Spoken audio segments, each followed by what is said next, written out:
Good morning student. आज हम कक्षा 7 के ज्ञान सागर के पाठ 8 एवरेस्ट की चुनौती का दूसरा भाग पढ़ेंगे। पहले भाग में हमने आहलूवालिया जी ने पहाड़ों की चढ़ाई पर करते हुए किन मुसीबतों का सामना किया वो पढ़ा। आज हम उससे आगे का भाग पढ़ेंगे कि उन्होंने कितनी कठिनाइयाँ सहन की। वो कहते हैं, मेरे सिलेंडर की ऑक्सीजन कहीं से निकल रही थी, इसलिए मुझे सांस लेने में कठिनाई होने लगी। यह जानकर मैं बहुत चिंतित हुआ। मैंने देखा कि सिलेंडर से मुंह तक ऑक्सीजन ले जाने वाली नली में छेद हो गया है। यह छेद बूटों की कील से हुआ। बूटों जूते, जो जूते पहन रखे थे वो मोटे मोटे थे, जिन्हें बूट कहते थे। आसपास कहीं बैठने की कोई जगह नहीं थी, इसलिए फुर्दोजी ने बर्फ़ काट कर एक छोटा सा प्लेटफार्म बनाया। यहाँ बैठकर मैंने टेप की सहायता से यह छेद बंद किया। अब हम खुश होकर आगे बढ़ने ही वाले थे कि मुझे लगा कि कोई आदमी हमारी ओर हाथ हिलाता हुआ और हांफता हुआ धीरे धीरे बढ़ रहा है। हांफता हुआ, जैसे थकान हो जाती है, सांस चढ़ना। वह रावत था। उससे मालूम हुआ कि बहुगुना बीमार हो जाने से रुक गया है। उसे अकेले ही आगे आना पड़ा। रावत को हमने अपनी रस्सी के बीच में जगह दे दी और जो रस्सा केवल 2 व्यक्तियों के लिए था, उसी पर हम तीनों दक्षिणी शिखर पर चढ़ने लगे। ये देखिए, आप पिक्चर में देख रहे हैं, ये तीनों चढ़ रहे हैं। अभी तक कभी भी एक रस्से में 3 व्यक्तियों ने एवरेस्ट की चढ़ाई नहीं की थी। 2 व्यक्तियों के साथ एक रस्से पर चढ़ना 3 व्यक्तियों की अपेक्षा कहीं सरल होता है। 2 आदमी आराम से चढ़ सकते हैं, 3 को थोड़ी परेशानी होती है। इसीलिए हमारी आगे बढ़ने की रफ्तार काफ़ी कम हो गई। धीरे धीरे बहुत सतर्कतापूर्वक हमने दक्षिणी शिखर के बड़े बड़े पत्थर पार किए। हम एकदम सीधे शिखर पर नहीं पहुँचे और शिखर से कुछ मीटर नीचे ही बाईं ओर मुड़ गए। इसमें बहुत वक्त लगा, क्योंकि एक बार में एक ही व्यक्ति चल सकता था। जब एक चलता तो अन्य दोनों संभल कर रस्से को थामे रखते। अब हम एक सकरी गली में पहुंच गए। सकरी गली में, पतली सी गली में, जिसे मैंने इंडियाज़ डेन नाम दिया। मुझे वो इतनी ख़तरनाक लगी, मैंने उसको इंडियाज़ डेन का नाम दिया। यहाँ पहुंचकर हम बहुत प्रसन्न हुए, लेकिन उसमें जाने के बाद हमें बड़ा अच्छा लगा। अब मुझे सबसे बड़ी चिंता हिलेरी की चिमनी की थी, क्योंकि पहले के विवरणों के अनुसार शिखर के मार्ग में यही सबसे बड़ी बाधा थी। क्योंकि जो पहले आए थे पर्वतारोही, उन्होंने बताया कि सबसे कठिन जो रास्ता है वो हिलेरी की चिमनी का है। तो लेखक को भी जो है उसी से डर लग रहा था कि भाई जब सभी बताते हैं तो यही ज़्यादा खतरनाक होगी। लगभग 10 मीटर एक सीध में नीचे उतरकर हम कुछ चट्टानों तक पहुँचे। यहाँ से एक सकरा सा रास्ता चिमनी तक जाता था। सकरा, वही पतला सा रास्ता। दक्षिण की ओर बर्फ़ के बड़े बड़े ढेर थे और हमें बड़ी कुशलता से उन पर कदम रखे बिना आगे बढ़ जाना था। उन्हें देखकर डर लगता था। बीच में चल रहे रावत ने जिम्मा लिया कि हम दक्षिण की ओर न जाएं और हमारे कदम चट्टानी हिस्से पर ही पड़ते रहें। यहाँ कुछ बड़ी बड़ी चट्टानें थी जो नीचे से ढीली थी। नीचे से ढीली होने का मतलब है कि ऊपर से देखने में तो वो सख्त लगती थी, लेकिन नीचे से वो ढीली ढीली थी कि अगर उसके ऊपर पैर रखा जाए तो वो टूट कर गिर जाए, नाजुक। कई बार हमें कूद कर एक से दूसरी चट्टान पर जाना पड़ा। इन चट्टानों के बीच से नीचे की ओर नज़र डालते ही हम थर्रा उठते।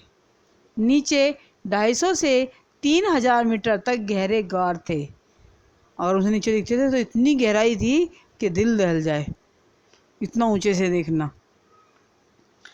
अब ये देखिए वो जा रहे हैं। अब वो कहते हैं कि अब हम हिलेरी की चिमनी के ठीक नीचे पहुंच गए। इसी बाधा का हमें सबसे अधिक डर था। हम पर्वतारोही इस चिमनी से परिचित हैं, जो चट्टान और बर्फ के ढेर के बीच 13 मीटर ऊंची खड़ी है। 13 मीटर, 13 मीटर ऊंची।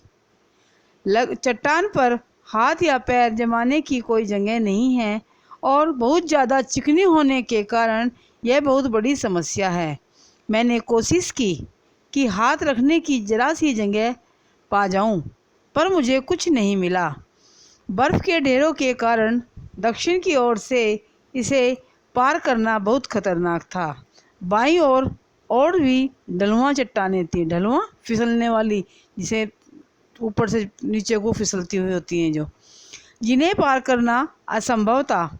फुर्दोजी ने उस पर चढ़ने की कोशिश की, वह बार बार फिसलता ही रहा।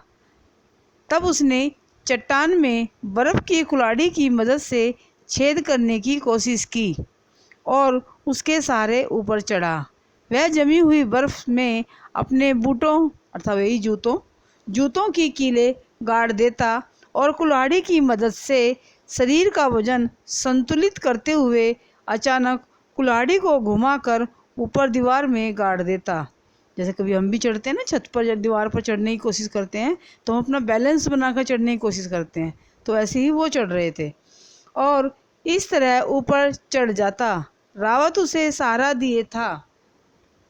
फुर्दोजी तनिक सा भी फिसलता तो हम तीनों नीचे आ रहते, क्योंकि तीनों एक ही रस्से में बंधे थे। अगर एक गिरता तो तीनों गिरते। आखिरकार फुर्दोजी बिल्कुल ऊपर पहुंच गया और हमें दिखाई देना बंद हो गया। वह चिमनी की चोटी पर पहुंच गया था। रावत चट्टान पर फिसल रहा था और उसे तथा उसके बाद मुझे फुर्दोजी ने ऊपर खींच लिया। यहाँ भी बड़ी बड़ी चट्टानें थी और जैसे ही हमने उन पर पैर रखा वे हिलने लगी। इस बाधा को पार करने में हमें 20 से 30 मिनट लगे होंगे। अब हम बर्फ़ के एक चबूतरे पर थे और वहाँ हम कुछ देर सुस्ताने के लिए रुके। सुस्ताना, आराम करना, रेस्ट करना। यहाँ से आगे ढलान कुछ कम होते गए और पहले की तरह बाईं ओर चट्टान और दाईं ओर बर्फ़ थी। पहाड़ी अभी ख़त्म नहीं हुई थी। चिमनी पार करके हम यह सोचकर खुश हो रहे थे कि अब हम शिखर के बिल्कुल पास आ गए, लेकिन पहाड़ी का यह टुकड़ा ख़त्म होने में ही नहीं आ रहा था। कहने के लिए टुकड़ा था, लेकिन बहुत बड़ा था और हमारा संघर्ष अधिक कठिन होता जा रहा था। सांस लेना पहले से भी अधिक मुश्किल हो गया था। क्योंकि जितना हम ऊपर की तरफ जाते हैं उतने ही ऊपर ऑक्सीजन कम होने लगता है, तो सांस लेने में परेशानी होने लगती है। लेखक कहता है, मैं गहरी सांस लेने की कोशिश करता, लेकिन वह हिचकी बनकर टूट जाती। चढ़ाई क्या कभी ख़त्म नहीं होगी? अब हर कदम बहुत ही थका देने वाला था। अब लेखक सोच रहा था कि ये चढ़ाई कभी ख़त्म भी होगी, हम पहुँचेंगे और नहीं पहुँचेंगे, क्योंकि हर एक ही कदम में ऊपर चढ़ना उन्हें मुश्किल हो रहा था। बर्फ़ और चट्टानों के टुकड़े एक के बाद एक आते जा रहे थे। मैंने सोचा, हमें कब तक और चढ़ते रहना पड़ेगा।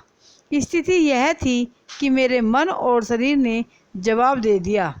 मतलब कि मन से भी थक गए थे वो और शरीर से भी थक गए थे, लेकिन भीतर कहीं से यह आवाज़ उठ रही थी कि हमें आगे बढ़कर चढ़ाई पूरी करनी है।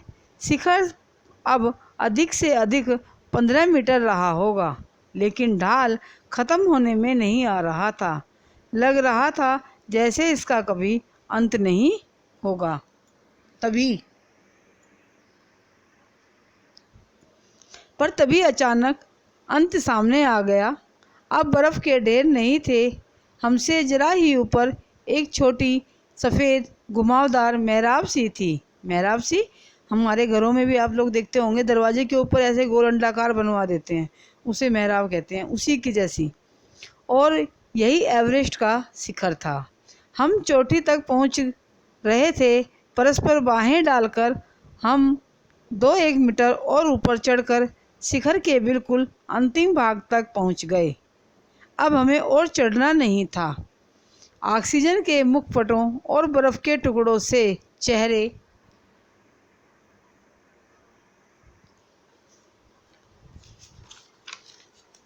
बिल्कुल ढके होने पर भी हम एक दूसरे से अपनी प्रसन्नता छिपा नहीं सके। आप पिक्चर में देख सकते हैं कि कैसे इनके मुंह ढके हुए हैं, लेकिन ये खुश हैं।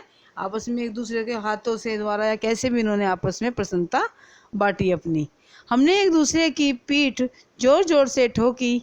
पिछले दल द्वारा गाड़ा हुआ तिरंगा झंडा हालांकि फट गया था, लेकिन गर्व से अभी तक लहरा रहा था। यह हमारे देश के झंडे की शान है, हमारा देश की शान है झंडा, जो फहरा रहा था। चाहे फट गया लेकिन फहरा रहा था।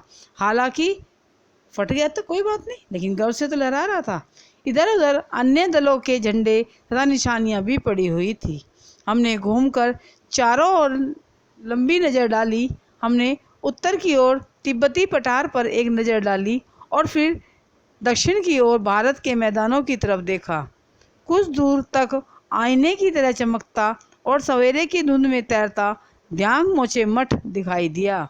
ध्यांग मोचे मठ जो बड़ा सुंदर ही हमें दिखाई दे रहा था। वहां से दृश्य अविस्मरणीय था। अविस्मरणीय इतना सुंदर था, ऐसा लगता था कि इसको देखते रहें और देखने के बाद ही हमेशा याद रहेगा, इसे कभी भूल नहीं सकते। संसार को इस छत पर खड़े होकर और अपने नीचे मीलों दूर तक देखते हुए मेरे मन में जो भावनाएं उठी, उनमें सबसे प्रमुख भावना विनय की थी। मेरा रोम रोम कह रहा था कि ईश्वर की कृपा से चढ़ाई समाप्त हो गई, कि भगवान की बड़ी कृपा रही कि हम यहाँ तक सही सलामत पहुँच गए। तो अब जो जिस भगवान को मानता है वो उसी का धन्यवाद करता है। रावत ने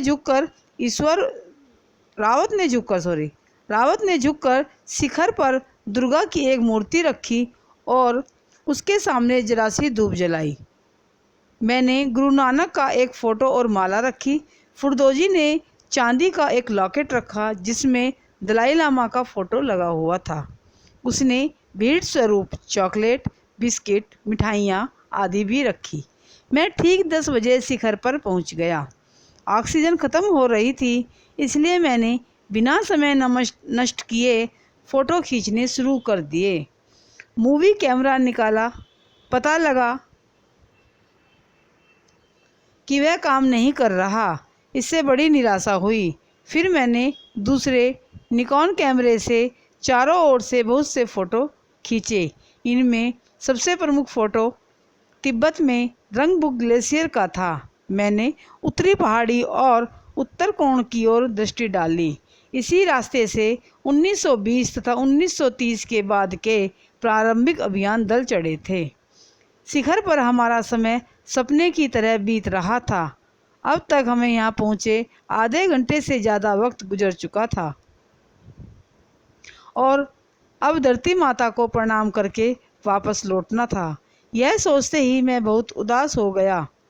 मेरी उदासी का क्या यह कारण था कि चढ़ाई की जो सबसे बड़ी ऊंचाई है उसे मैंने छू लिया और उससे बड़ी कोई ऊंचाई चढ़ने को नहीं रह गई। क्योंकि वो इसीलिए उदास थे कि जो काम करते हैं उसके लिए हमें कोई ना कोई आगे हमारा टारगेट रहना चाहिए। अब इन्होंने सबसे ऊंची चढ़ाई चढ़ ली थी तो अब वो किस पर चढ़ते, इसीलिए वो उदास हो गए थे। Okay bye.